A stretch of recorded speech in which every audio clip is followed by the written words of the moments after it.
Dr. Bree. I never call you Dr. Bree. I usually just call you Bree. Dr. Brianne Grogan, welcome to the show. I'm excited to have this conversation, even though you and I talk all the time, but I wanted to share your amazingness with my listeners because I value you so much as a friend and a colleague and the work that you do, and you help so many people, and I'm honored to be in the space with you, so thank you for joining us. Oh, I am so honored to be here, Kim. I just love you, and I'm grateful to be here. Thank you. Let's dive into this juicy goodness. So I was trying to remember, I somehow online I saw, and it was your book, I think, that first led me to you. So I bought your book and I started following your work, and I didn't know initially, but you were living in Germany at the time that I found you. So I guess before we kind of go down the path, I want to know a little bit about what led you first to become a pelvic floor physical therapist. And then we'll talk about you moving to Germany and what that meant for you. But just a little bit, what led you down the path of physical therapy and then adding on the additional training of pelvic floor? Yeah. So physical therapy was something that I wanted to do actually in high school. I knew that I wanted to be involved in somehow I was interested in medicine. I was interested in the body. I was interested in movement. Even though I wasn't particularly athletic in high school, I loved moving. I loved moving my body. I loved running. So I knew that I wanted a really active career. And physical therapy was what I started going to college for. But then I actually got sidetracked a bit and went down the path of nursing. I went to nursing school for a couple of years. And I only bring that up because it was so incredibly valuable for me in really bringing a holistic approach to the work that I do now. The nursing school that I went to was great for holistic nursing care. That's something they really talked about in the programming. And also I did some special clubs and activities that were about holistic health and holistic nursing. And so that was just such a cool way to really have that in my background, in my mindset, as I then transitioned back to physical therapy. So I came full circle and I went back to, finished with a different degree than my bachelor's of science in nursing. I finished with health sciences degree and then went to physical therapy school. And after PT school, I graduated as a doctor of physical therapy and went into geriatrics. And that really wasn't right for me in the end. In a nutshell, it just wasn't right for me. And I became pregnant early on in that career and decided, women's health has always been an interest of mine. And now that I'm pregnant, I want to dive into this world. So I went through the training, went through my own pelvic floor issues, went through prolapse, and I was like, wow, now I'm even more invested than ever, because not only is it a fascination for my clients and the people I love to work with, but it's also something I've experienced myself.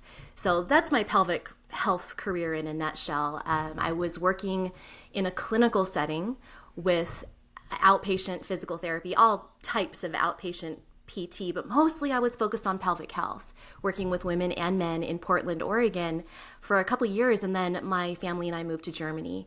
And when that happened, it shifted everything. And I actually didn't work at all for a little while. And then pelvic health found me again. It couldn't stay away. I couldn't stay away.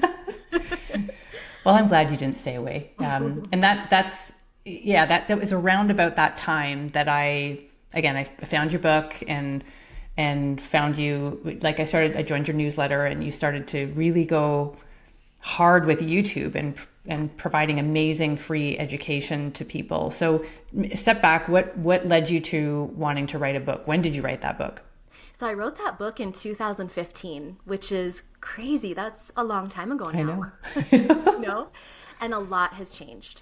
And honestly, if I could go back, I'm really proud of the book that I wrote. It has a really holistic, whole person approach. Even, back in 2015, I was writing about that. However, I sometimes hesitate recommending it because I'm like, oh, cringy. There's a few things that I'm like, gosh, I wish I could change that. But yes, I wrote that in 2015 after I had started dipping back into the world of pelvic health in Germany, but it was an entirely different approach to working with people. Instead of working with people in the clinic, because in Germany it's a bit different. I didn't want to go through. I didn't want to work clinically in Germany, so I had decided to do more of a outreach approach, and that's really where YouTube came in, and the book is. I'm like, I'm really going to more spread the word about pelvic health and really talk about it in a public way to raise awareness. And again, that's where YouTube kind of started growing around 2015, and the book came into play as well. Yeah, yeah. So when as you were creating that content, as you say, you transitioned from this clinical space where you were working one-on-one to now an online space where you're talking to a camera and you're not really sure how many people are on the other side listening and watching you. And that's a whole shift. But I think watching what has happened in the evolution, and even from the beginning videos to where they are now, it's been an interesting process to watch of how things have fine-tuned and the different kind of practices and philosophies that you've brought in. So what would you say, I know what I've witnessed, but what would you say has changed from when you started to now? Ooh, like on YouTube? Yeah, and even as you say, like that when you look back in the book, there are things that you say are now cringy. Like what has changed from what you used to say and teach to what you do now? Yeah. And I'm probably being hard on myself, honestly, about the book. It's really great. You are. It really is. I am. But I think really what has changed the most is, in general, I approached my work and pelvic health in a much more physical, body-based, structural, mechanical way than I do now. And I definitely, absolutely, structural approach to pelvic health. And by structural, I mean like really looking at the body, the muscles, specific exercises, giving people specific exercise prescriptions and lifestyle prescriptions, ways to move your body, body mechanics, things like that. Incredibly important. I am not dismissing that at all, but I've really brought in a lot more with energy, emotions, our relationship with our pelvic health challenge. I mean, that's a huge piece of it, is how do we feel about these pelvic floor issues that we have? And if it's something that is very, very terrifying, or we're angry or resentful or just scared to death or hyper obsessed or fixated on the pelvic health challenge, then that really needs to be addressed as well, along with those more body-based physical structural approaches. So that's, I think, the main change. Yeah. Yeah. And what are your recommendations for somebody in that I've been there, the hyper-focused, hyper-vigilant on checking, like obsessed about symptoms, feeling resentful, feeling angry, why me, comparative, like all of those, that roller coaster of ups and down emotions, especially given that symptoms change all the time. Right. What are some of the ways or recommendations that you have to help people through that process? Yeah. Well, I mean, the first thing is realize that I don't want anyone to think this is like me gaslighting them and saying, oh, it's your fault that you're having these issues. You shouldn't be feeling that way. And, you're just causing your own issues because you're stressed or you're scared. That's not it. However, this is happening. This is happening. It's a part of the sensations that we're feeling, the potentially even heightened sensations that we're feeling of the issues we're dealing with. So we need to figure out how to work with it. And I really recommend to people a couple of things. The first thing I recommend is, if you are in situations where you find yourself going down Google rabbit holes or Instagram rabbit holes, where you're just really, really caught up in all of the information that's out there. There's so much information, and some of it is wonderful, and some of it is not. Some of it is very scary. Some of it's inaccurate and incorrect. And so some of it is uplifting, and some of it is really discouraging and despairing, and there's a lot of challenging things that are out there. And so I encourage people to stop if they find themselves spiraling in Google rabbit holes, Google death spirals, or even in forums or support groups or things like that are actually leaving them feeling very heavy and contracted and scared or discouraged in any way. Those are not places for you to be right now. Yeah. So that's the first thing. And the other thing is, I have this phrase that I don't know if it makes sense to other people, because honestly, I haven't gotten any feedback from anyone about this. I haven't had anyone be like, oh, Brie, that was amazing. But for me, I like this phrase, which is focus and release. Focus and release. It's kind of like catch and release, like catch and release fishing, which I'm not a fisher person, but anyway, catch and release. If I was a fisher person, I would be a catch and release fisher person. But focus and release, what I mean by that is, I'm not sitting here saying that you can just, positive affirmation your symptoms away or meditate your symptoms away. That's not at all. I'm not saying you don't have to do work and you don't have to seek support or help. You do. But it's important to, first of all, kind of put your blinders on, choose a person or two or three to follow, and then just don't look at the other stuff for a little while. It doesn't have to be forever, but just for now, focus on a person or two or three that you follow, and hopefully one of them is a physical therapist you're seeing in person, and then maybe somebody or a couple of two people, whatever, online.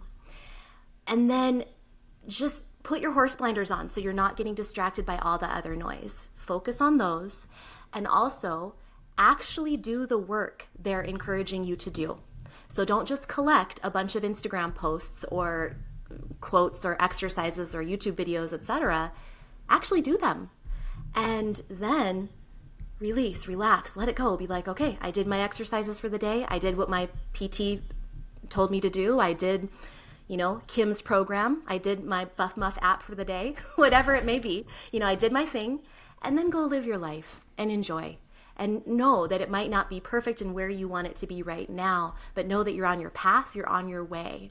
So you're focusing, and then you're releasing and letting go and getting back to what you love. Because honestly, it sounds kind of cliche or kind of like trite or airy-fairy, but it's really true that what you focus on expands. And so where you place your attention will expand. And we want to ultimately be, of course, focusing on our issue and treating it and taking care of our bodies and our pelvic health and doing the work. But then we want to release and direct our attention in places that are a little bit more uplifting and joyful than that. I love that so much. And I often will say, as much as I think there is a place for the support groups, I do feel like I always say, mind your nervous system, because you can find some people, you can realize you're not alone. People share resources and maybe something will be there, but sitting there grasping at straws, hoping there's one thing that's going to come and save the day amongst all of the, as you said, the word heavy and like the weight of carrying other people's experiences with you and bringing that on board of everything that you're already managing can really be not as helpful as we want it to be. So yeah, I love that. And I also love the advice of picking one, two, or three, one being your in-person pelvic floor PT and then some other people. And that's why, like, you and I have so many people who, they follow me, and I also follow Dr. Brie, and then people in your community, I also follow Kim. And when we did the retreat together, a lot of people were there. Some people knew you, some people knew me, and some people have been following both of us because we were very aligned, yet we also have differences. And there's never just one person, I don't think, but narrow your focus initially. So focus, as you say, learn and be consistent, do the work, consistently do the work, and then you can start to move on. I think that's such valuable information. I love it. Yeah, and because when you consistently do the work and when you really allow yourself to dive into a couple people's teachings or one person's teachings or whatever it is, you can really embody what it is that you're learning. You're not scattered in a billion different directions. Yep. Your mind isn't scattered in a billion different places. You can really take it in and feel it in your own body, because that's the ultimate goal, is for you to be able to truly embody what you're learning so that you can know what's best for you, and so that you can know the next step and you can know how to progress your exercises. You can know what feels right, what feels wrong, what feels safe, what needs to be modified. And the only way to do that is to really do the work, the work, and not be too scattered. And that's, as you say, when and I'm guilty of this too. You like, oh, that's a cool exercise. Oh, that's a cool smoothie recipe. Oh, that's a good. And you've got all these things saved. How many recipes have I actually made? How many times have I done all of? But if you're following one person and you are consistent with one practice, you will, as you say, you're kind of embodied and you are doing the work of that, and you will know if it's working for you or not. If you are just haphazardly trying random things all the time, you may not see results, and you also may not even know if something's working, which of all of these things is the thing that's working. So narrowing the focus, I think, is so helpful. Yeah. So you write your book, you start your YouTube channel. What is your YouTube? Like, you're ginormous. You have a ginormous YouTube channel. I'm really excited about it. It's been slow growth, man. Some of these, but you've done the work consistently. Right. I was very consistent over the years, and we're now up to about 450,000 subscribers, which that is really amazing. Good. Yeah, it feels really good to know that I'm helping people around the world who may not have access to care. Yeah. But I saw you every single week. There was a new video. I was on your, you were very consistent in showing up with, it's remarkable. And so I watched that all happen, and that's where we started connecting more, and we started to talk to each other more online and sharing one another's, we were talking about Rectocele together and we've aligned. And then now you moved back to the United States. Is it 3 years ago now? 2 years ago this June. Yeah. Yeah. So, yeah. Mm-hmm. Yeah. And when you came back and I realized that you're in Bend, Oregon, which is not far from me in Vancouver, BC, we were like, well, we should, somehow meet up together. And we were both craving to do more things in person. Obviously, the pandemic was an instigator for that too. And then we end up planning a retreat together. But another thing that has happened is you have transitioned back now to in person. So you sort of left that kind of not necessarily by choice. You went to Germany for your husband's work, not practicing. Now you've come back. And what was the calling that wanted you to come back to that in person? And what does it look like now compared to when you were doing in person before? Yeah. Well, I love this because one calling, now that I'm kind of putting it together in my mind, is one calling to go back to in-person work was that coming back to my home state of Oregon from our 12 years in Germany, I was like, oh my gosh, I'm coming back to Oregon where Tammy Lynn Kent lives and works. And Tammy Lynn Kent is, for anyone who doesn't know, she's a physical therapist who is the founder of a program called, or a body of work called Holistic Pelvic Care. And she's also the author of several books that are wonderful: Wild Feminine, Wild Creative, Wild Mothering. And she's just been someone I've looked up to for a long time. And I've wanted to take one of her courses to learn holistic pelvic care, her style of treatment. And so coming back to Oregon, I thought, oh my gosh, I'm going to be in Tammy's area. I'm going to be able to take her course. And so I did. As soon as we came back, literally before we left Germany, I'd signed up to take her in-person program. And so when we came back, I took the program and I thought, well, I got to start using this. And so I started to see people in person again. And it's been such a blessing and such a gift to actually touch humans again and not just behind a screen. It's so soul-sucking to me to constantly be behind a screen. Honestly, I'm just being honest here. I love the benefits of online work. And actually, interestingly, I toyed with an in-person practice here where I was at a clinic, an office, and I was working for myself still, but I was actually traveling to an office space and seeing people in person. That didn't last for too long to do that on a consistent, regular basis because I have gotten so used to the online world with this very flexible schedule. Very much, I work like crazy, but I work from home, and it's really nice. And so I don't mean to belittle the online world because I love it. I love it. But I've also really enjoyed kind of touching back into in-person work. And even though I'm no longer doing that weekly clinical practice that I started, that I experimented with here in Bend, I'm still seeing people occasionally in person in other settings. And I'm actually going to be seeing some people coming up for a little pop-up pelvic care thing. And, you know, I get to see people and work with people in person at our retreats. And it's great. I think pop-up is a really good name now that you've just said it. Like, Yeah. my business marketing mind is like, oh, that's kind of catchy. Okay, that's Yeah. cute. Pop-up pelvic care. Yeah. So a word that you've used several times, including what Tammy Lynn uses, is holistic. Yeah. So what does that word mean to you, and what does holistic pelvic care look like? So holistic, to me, I think it's kind of interesting because when you look up holistic online, it's usually spelled holistic, Holistic. However, some people spell it Wholistic.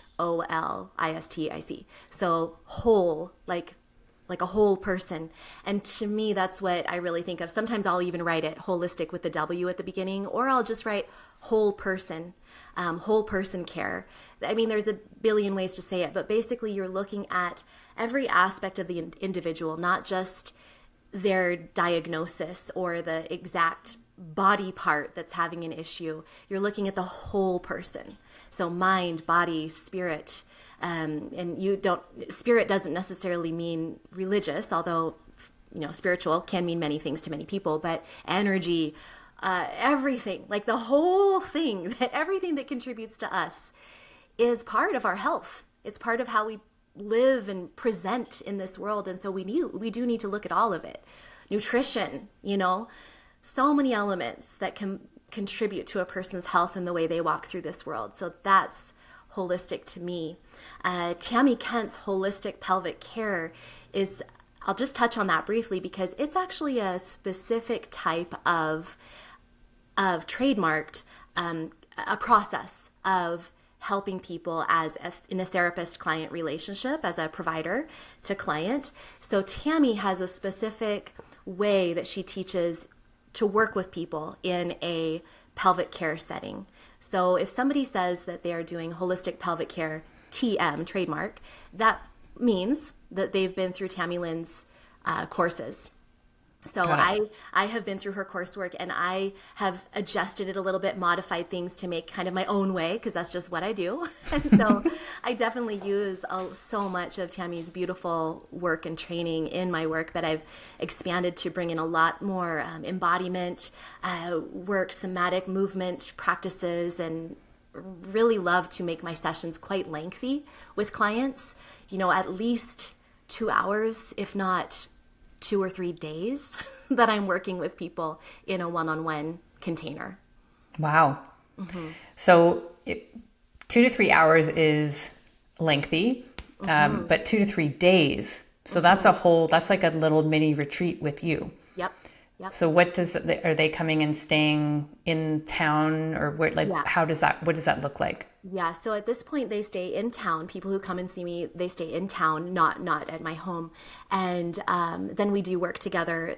That's various locations. I mean, we do work together in pelvic floor therapy type of work. So treatment directly to their pelvic floor. But then we also do movement practices. Sometimes we go on hikes. Like, there's all sorts of things that come into the work we do together. It's completely tailored to their needs because, again, holistic pelvic health means we must look at the whole person, and every person is completely different.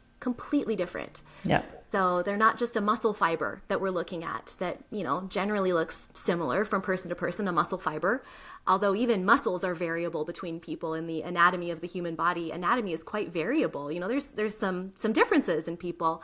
So even that's different. But we're not just looking at the anatomy and the muscles. We're looking at the whole person. So everyone's treatment has to be completely individualized. We bring in food too. Like, we eat together. We have meals together. It's so important to nourish yourself when you're healing. So that's a big piece of my treatment too. Yeah.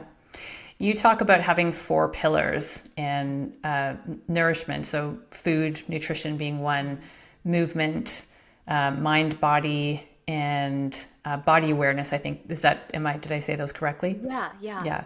What, and you've used the word somatic and embodiment, which not everyone is familiar with what those terms would be. So where would somatic and embodiment fall under in terms of your pillars, and what do those two words mean?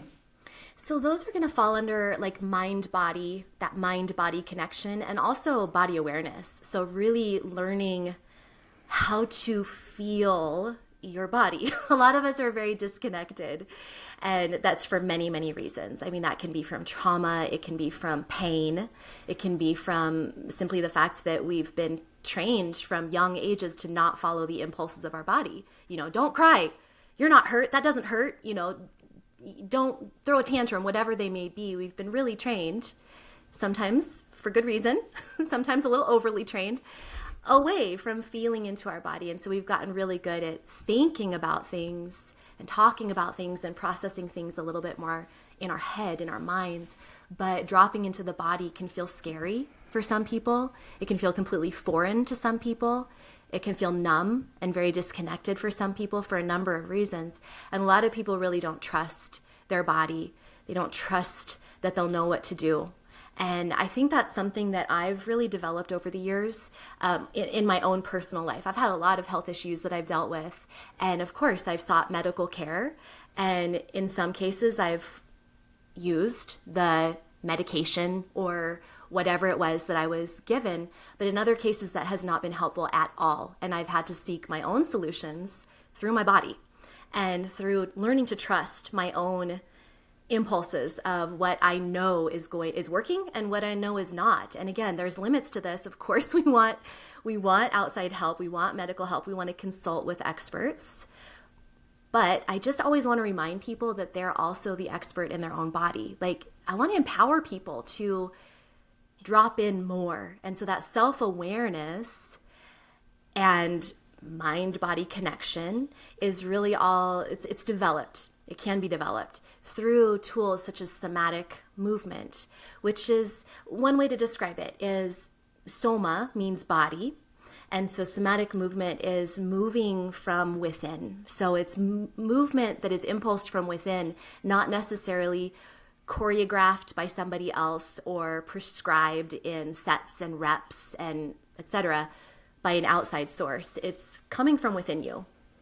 So that type of movement is something that I've just, I don't know, innately practiced, I guess, since starting yoga when I was 16. I've sort of been doing and playing with that, but especially creating my own YouTube routines. Like, nobody is telling me what to do, like I'm making it up. And so innately, I was kind of using some somatic tools and embodying even embodiment, by the way, to go back to that.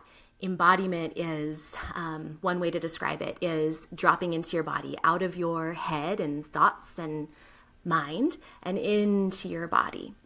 So using tools of dropping in, getting calm, meditation. Sometimes that can have people transcending out of their body. But for me, I've done a lot of moving meditation where I'm really present in the moment. I go on a walk and I really notice everything around me. This has been a big practice for me because anxiety and depression have been massive issues in my life. And so I've used these tools to help myself.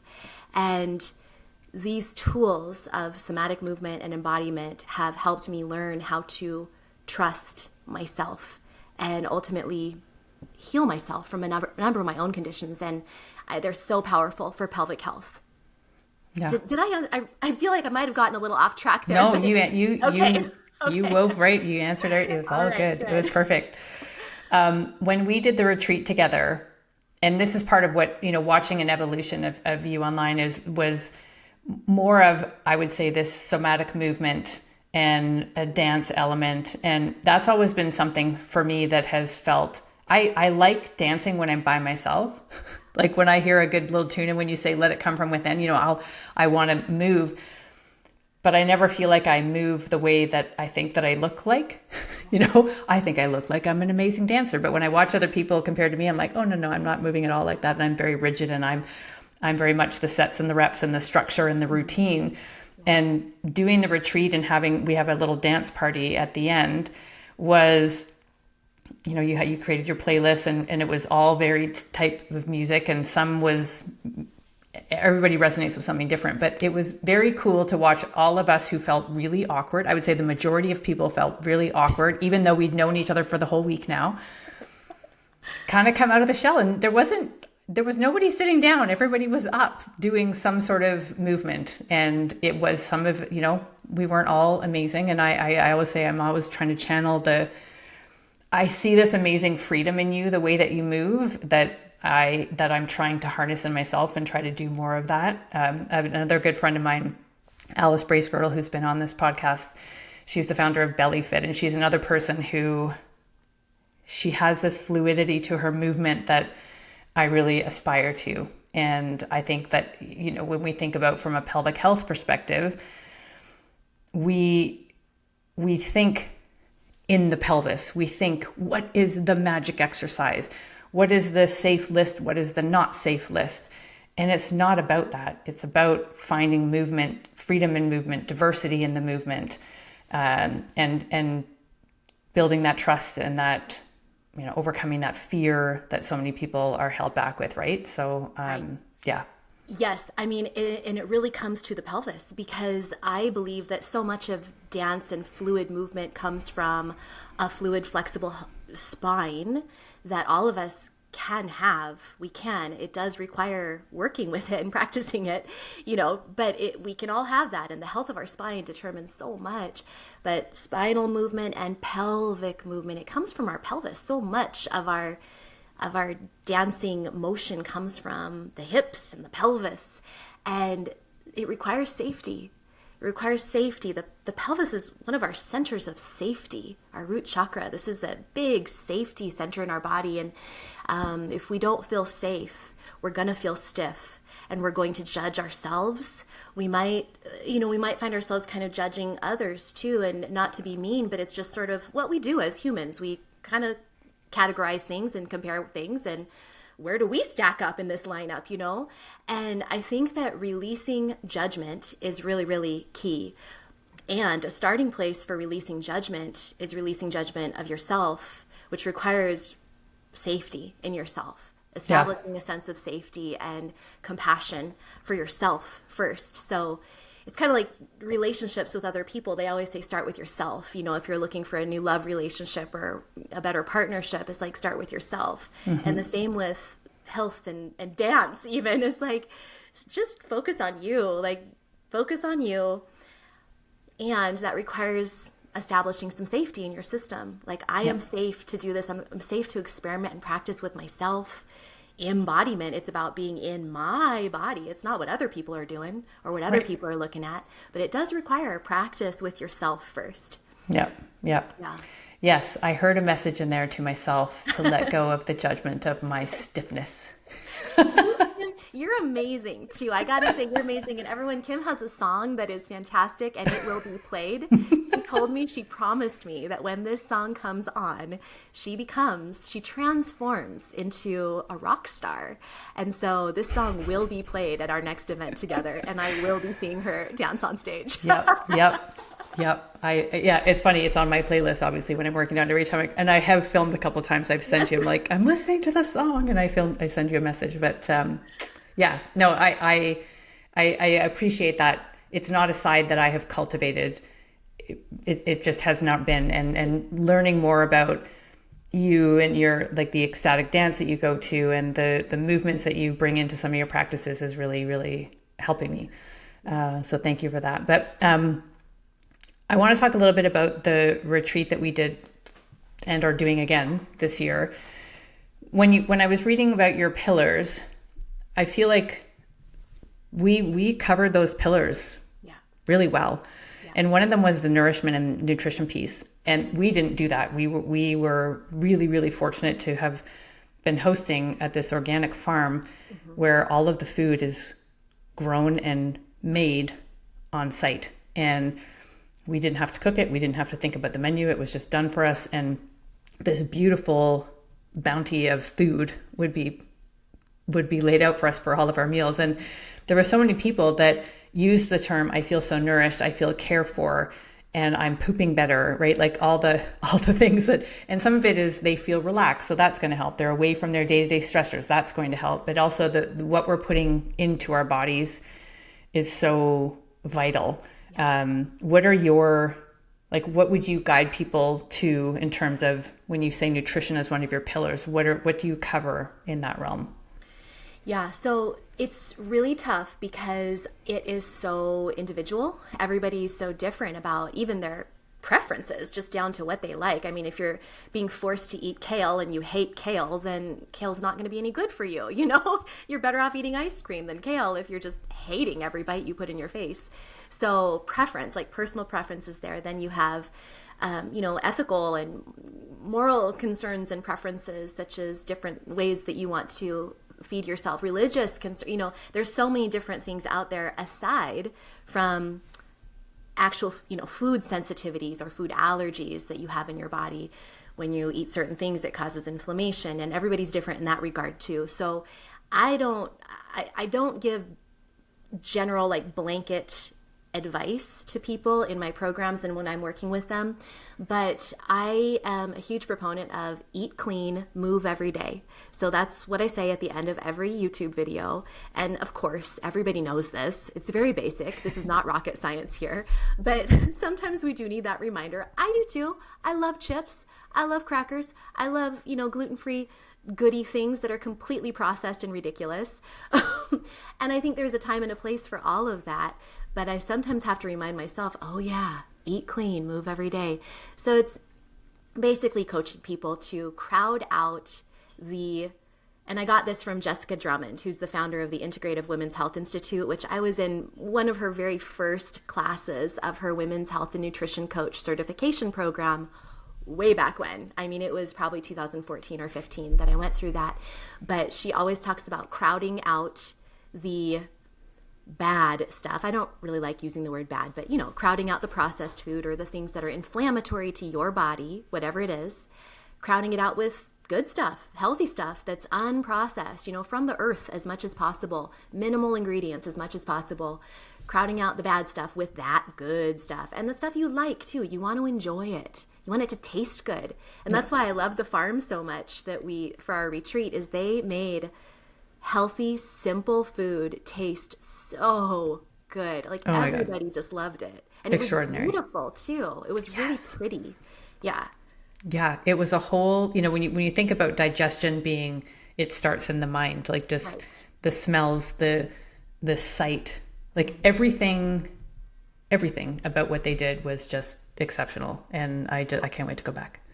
Right. And it doesn't have to, they spent a lot of time. Of course, like they spent time making this exceptional, beautifully presented, healthy food. However, it was simple. And I think that we can all take steps toward making our own simple, healthy food a little more exceptional, even just by sitting down at the table when we eat it and not rushing and eating it in the car. I've been guilty of it. Totally. I do it now and then. But for the most part, just trying to even just sit down with your food and really focus and take a breath. And the other thing I've been working on is integrating after I eat my food. I find myself almost every time, especially while I'm working from home and it's a work day, I literally finish my last bite, stuff my bite in my mouth and stand up and walk away from the table. So yeah, I've sat down, but then I just stand up and walk away while I'm still chewing. And I've really been trying to catch myself on that lately.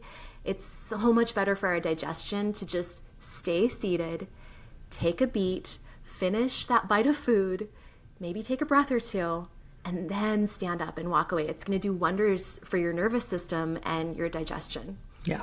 Yeah. And therefore your pelvic health. Yeah, exactly. Yeah. Before we wrap up and talk a little bit about where people can find you and the new thing that you just launched today.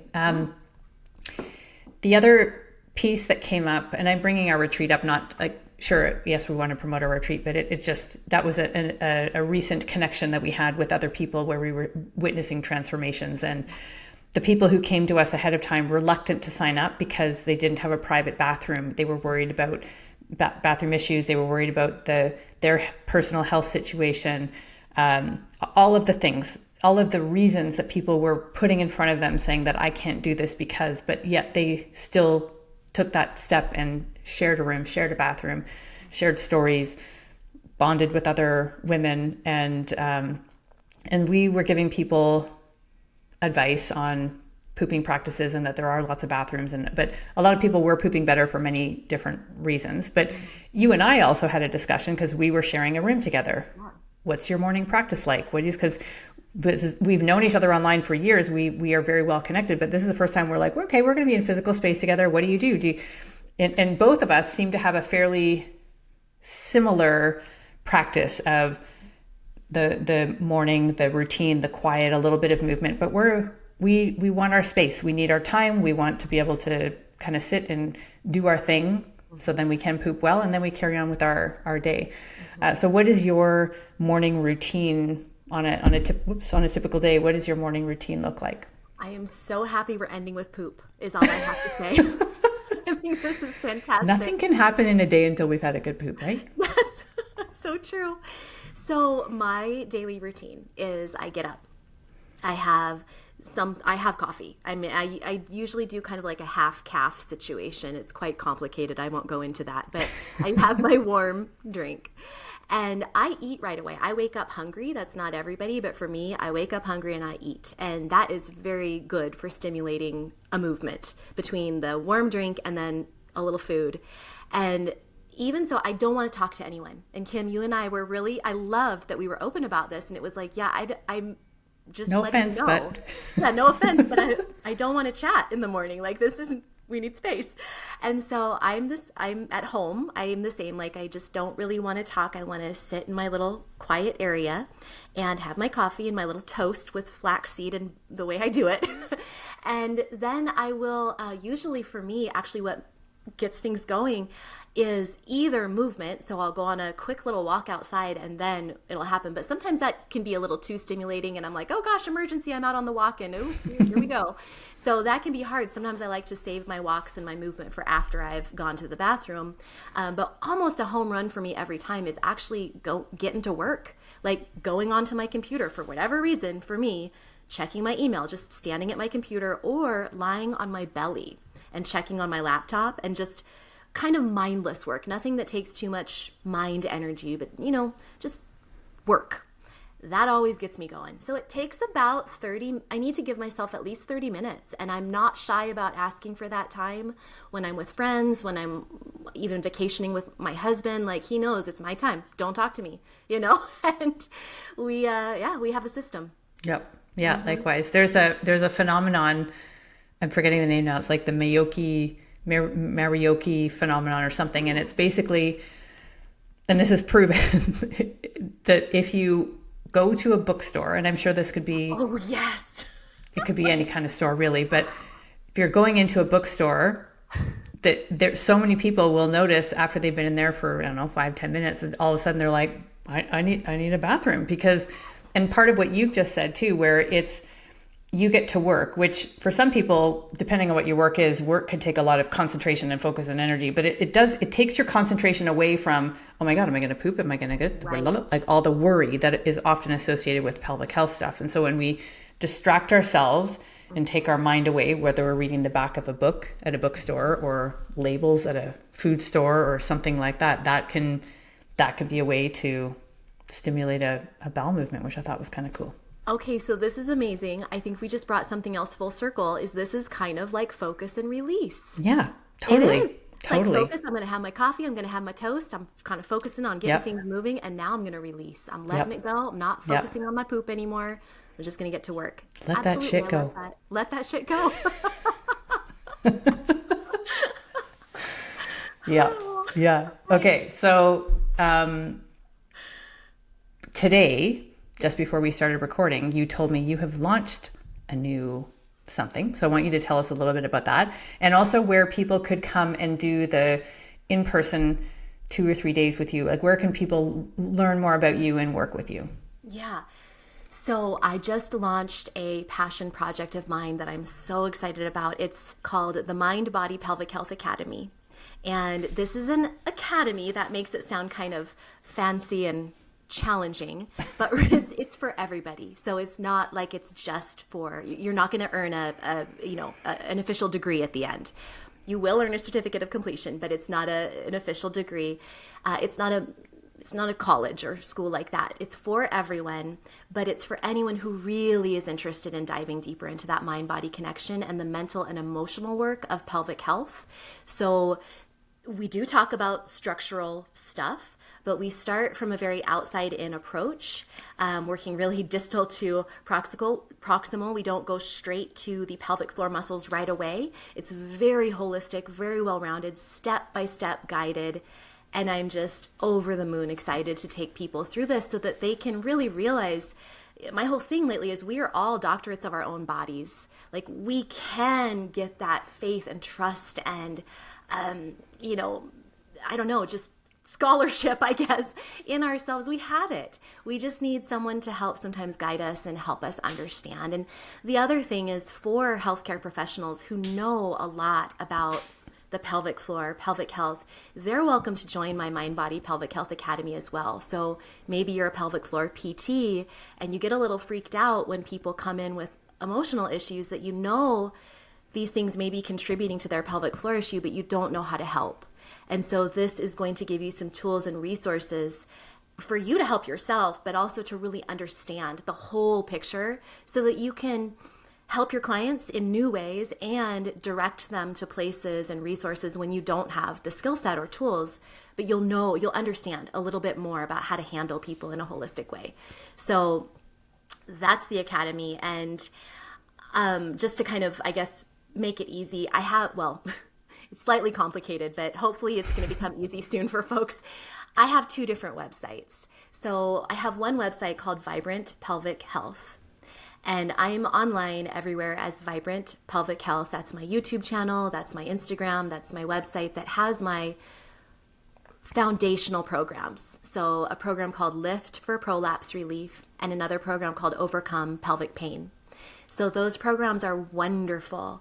They do really look at the body. They do prescribe exercises. They're more of a body-based approach. Then I have another website called BrianneGrogan.com. This is the new one. And it has my academy, and it also has the experience, that 2 to 3 day retreat. So if you're kind of like, ooh, I kind of like this more, holistic stuff, you're going to get that in everything I do. Any way you work with me, you're going to get that, but you're really going to get it over at BrianneGrogan.com. Got it.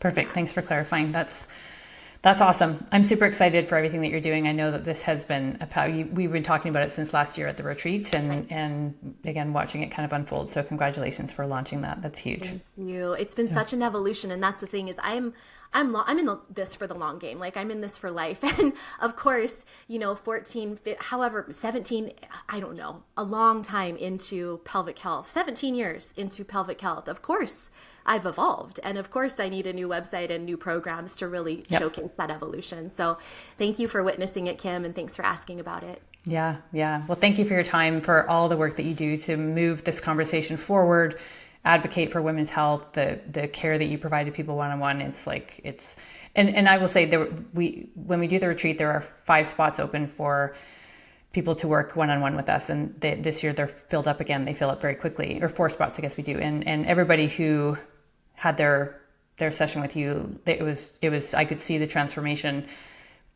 them walking away or coming to lunch afterwards, right? It was remarkable, and really, really, really, really fortunate to be part of that. So yeah, I'm excited about this year again. For those of you that are interested, the retreat today, as of today, we're recording on May 22nd. This will be launched in June, but the retreat is at the end of August, and we do currently have 5 spots left. We'll share the link in the show notes. We sold out last year, 30 people. I know we will again this year, but it was, I can't wait to do it again. It was just awesome. And it was just that was the first time that we met each other in real life. Yeah. Like IRL, as they say, right? The cool kids. Right. And the first of many. I love you, and I'm so grateful that we're friends and colleagues. Yeah, love you too so much. Thank you so much for this. And we will, well, I guess I won't see you probably in person until August, but I'll see you online. See you then. All right. Bye, everyone. Bye.